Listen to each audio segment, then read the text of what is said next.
semoga pandemi ini juga segera berakhir ya, agar kita bisa beraktivitas secara normal. Oke, sekarang saya absen terlebih dahulu. Aisyah izin. Oke. Akmal Ilham. Oke, Almas.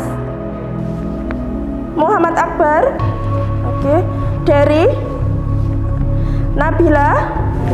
Oke, alangkah baiknya sebelum kita memulai pembelajaran hari ini, kita awali terlebih dahulu dengan berdoa. Silakan ketua kelasnya dipimpin untuk berdoa. Baik, sebelum mengawali pelajaran pada pagi hari ini, marilah kita berdoa terlebih dahulu. Berdoa, mulai. Bismillahirrahmanirrahim. Raditu billahi robba wa bil islami dina wa bi muhammadin nabiyya wa rasulah. Rabbi zidni ilma warzuqni fahma. Oke, sudah siap semuanya untuk belajar? Siap ya. Sekarang silakan dikeluarkan buku paketnya, buku tulisnya, LKPD-nya, silakan dikeluarkan semuanya.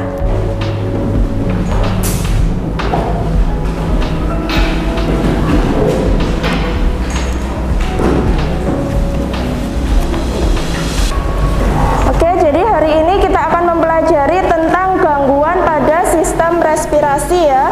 Nah, yang perlu kalian pahami, yang perlu kalian capai pada pembelajaran hari ini adalah menganalisis bioproses dan gangguan fungsi yang dapat terjadi pada sistem respirasi manusia dan menyajikan hasil percobaan pengaruh asap rokok terhadap kelainan pada struktur dan fungsi organ respirasi secara tepat. Nah, sebelum kita memulai pembelajaran lebih lanjut, maka kita akan menonton tayangan video berikut ini ya. Guru di Kabupaten Malang, Jawa Timur dirawat di Rumah Sakit Palu Kota Palu dan dirawat di rumah sakit karena terserang infeksi saluran pernapasan. Sebagian korban yang dirawat di Rumah Sakit Palu merupakan pengungsi yang berasal dari Kecamatan Bantan dan Kasbon. Dari hasil pemeriksaan tim medis, korban yang rata-rata berusia lanjut ini kondisinya memburuk dan harus menjalani rawat inap karena mengalami gangguan pernapasan setelah menghirup abu vulkanik gunung Teluk. Sementara itu dari data di Rumah Sakit Palu Kota Palu tercatat sekitar 40 korban mulai dari anak-anak hingga usia lanjut menjalani perawatan medis di rumah sakit ini pasca terjadinya erupsi gunung. Nah, dari video ini ya, kira-kira apa yang bisa kalian pelajari? Siapa yang ingin mencoba menjawab? Silahkan. Saya. Ya. Gangguan pernapasan bisa terjadi ketika menghirup abu vulkanik, meskipun sebelumnya belum memiliki gangguan pernapasan. Ya. Nah, bagaimana kalau misalkan salah satu organ respirasi kita mengalami gangguan? Apa yang akan terjadi kira-kira? Siapa yang ingin mencoba menjawab? Saya, Bu. Ketika salah satu organ respirasi mengalami gangguan, maka tubuh akan kesulitan memperoleh oksigen atau O2 dan membuang zat limbah karbon dioksida atau CO2. Gangguan ini tentu dapat mengganggu kinerja organ tubuh yang lain. Oke, kita akan melihat video lagi ya. Silakan disimak terlebih dahulu. Rokok Rp1.000 sama artinya kita telah membakar uang lebih dari 225 triliun rupiah setiap tahunnya. Bahaya rokok bukan hanya mengancam kesehatan perokok itu sendiri, tapi juga orang-orang di sekitarnya yang terpapar asap rokok. Dari 4.000 zat kimia berbahaya yang terkandung dalam sebatang rokok, 60 diantaranya bersifat karsinogen atau memicu kanker, dan hanya 25% yang masuk ke tubuh perokok. Sementara 75% dihirup oleh orang di sekelilingnya. Rokok berhubungan dengan sedikitnya 25 penyakit di tubuh manusia. Risiko terkena penyakit pada perokok lebih besar dibanding orang yang tidak merokok. Kebiasaan merokok merupakan salah satu faktor risiko 6 dari 8 penyakit penyebab kematian tertinggi di dunia, seperti jantung, stroke, penyakit paru kronik, diabetes, hingga kanker. Sejumlah penyakit ini menempati urutan teratas dan Oke, dari tadi kan saya yang bertanya ya di video yang pertama. Nah, di video yang kedua ini silakan kalian membuat pertanyaan ya. Kira-kira apa yang ada di benak kalian? Pertanyaan apa yang ada di benak kalian ketika kalian menonton video ini atau membaca materi yang sudah saya share di Moodle? Siapa? Saya, Bu. Ya. Kandungan apa sih yang paling berbahaya dalam rokok tersebut, dan mengapa sih orang-orang itu bisa kecanduan rokok? Oke, terima kasih Nabila. Ada yang lain? Saya Ya. ingin bertanya, apa saja organ yang dapat terkena dampak atau pengaruh buruk karena merokok? Terima kasih. Oke, sekarang silahkan dikeluarkan LKPD yang sudah dicetak dan bahan-bahan untuk pembuatan poster ya. Silahkan dikeluarkan semuanya LKPD-nya.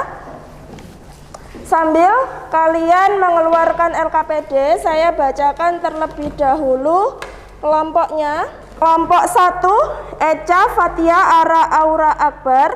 Kelompok 2, Akmal Ilham Hanan Digo Mirsa. Kelompok 3, Ridho Nabila Naura Talita Raya. Dan kelompok 4, Satrio Hana Kukuh Deri. Oke, silahkan sekarang bergabung dengan kelompoknya masing-masing. Silahkan bergabung dimulai dari sekarang.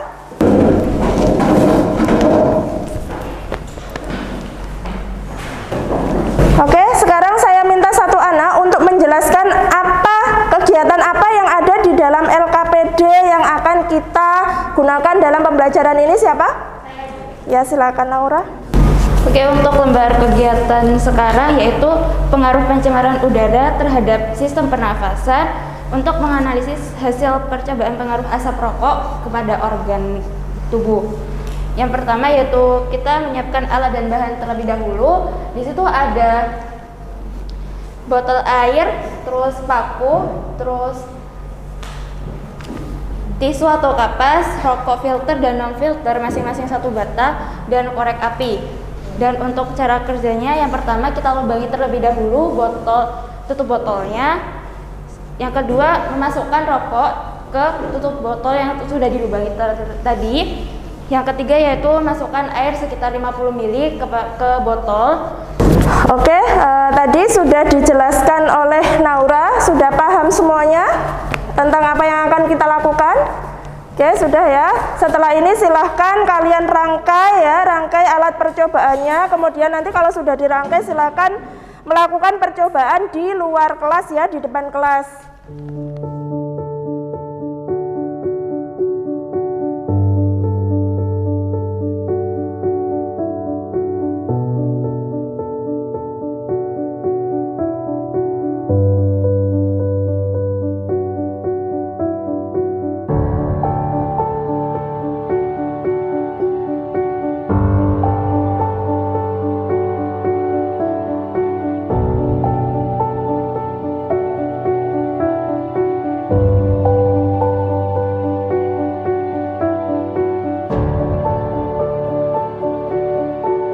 Kira-kira menurut kelompok kalian bahaya nggak rokok itu setelah kalian melakukan percobaan tadi?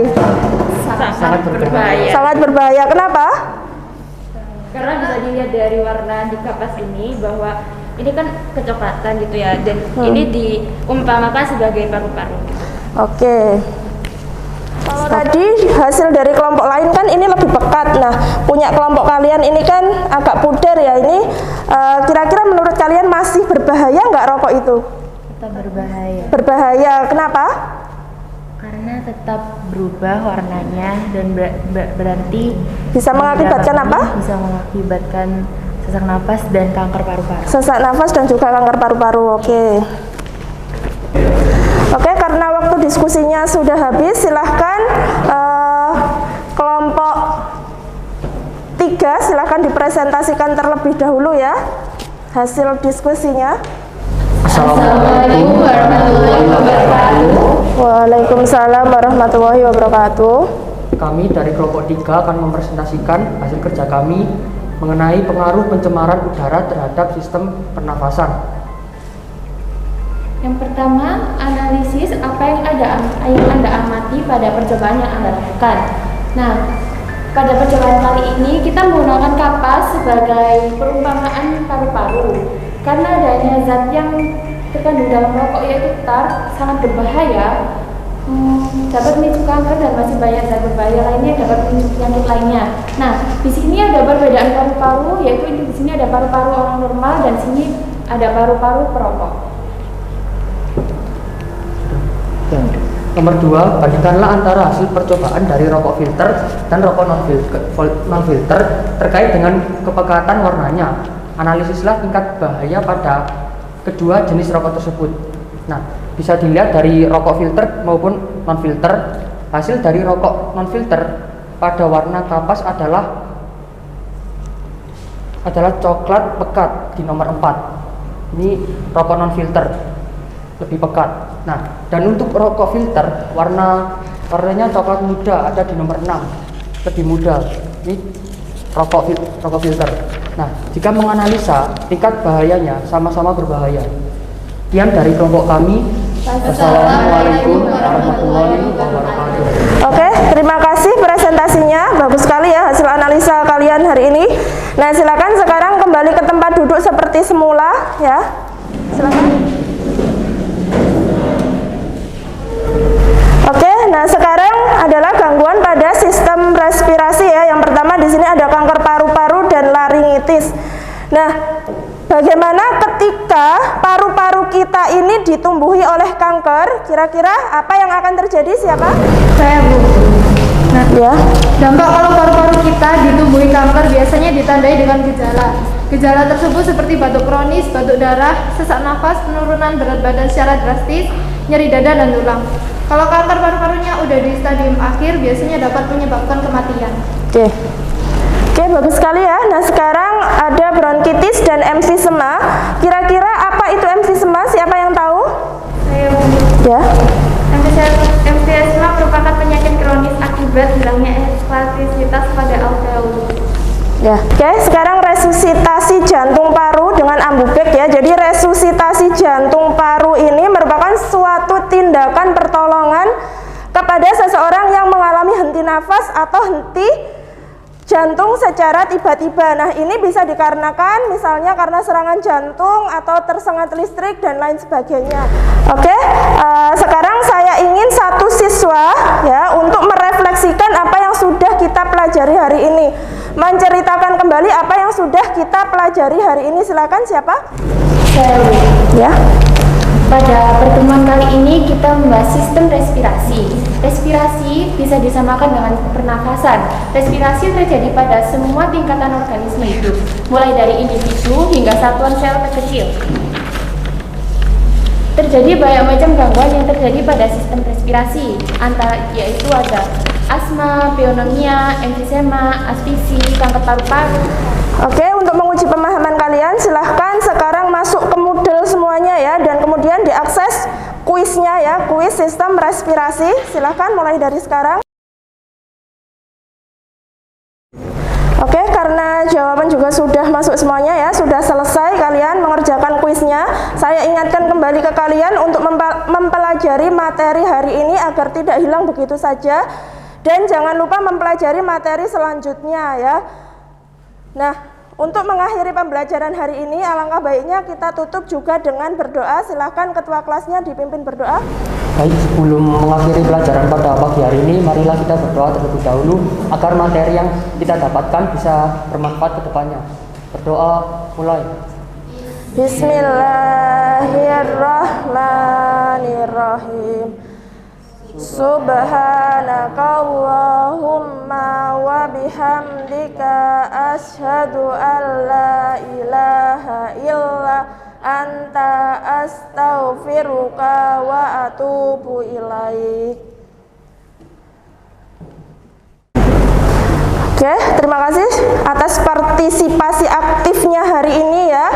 Semoga apa yang kita pelajari hari ini bisa bermanfaat untuk kita. Saya akhiri. Assalamualaikum warahmatullahi wabarakatuh.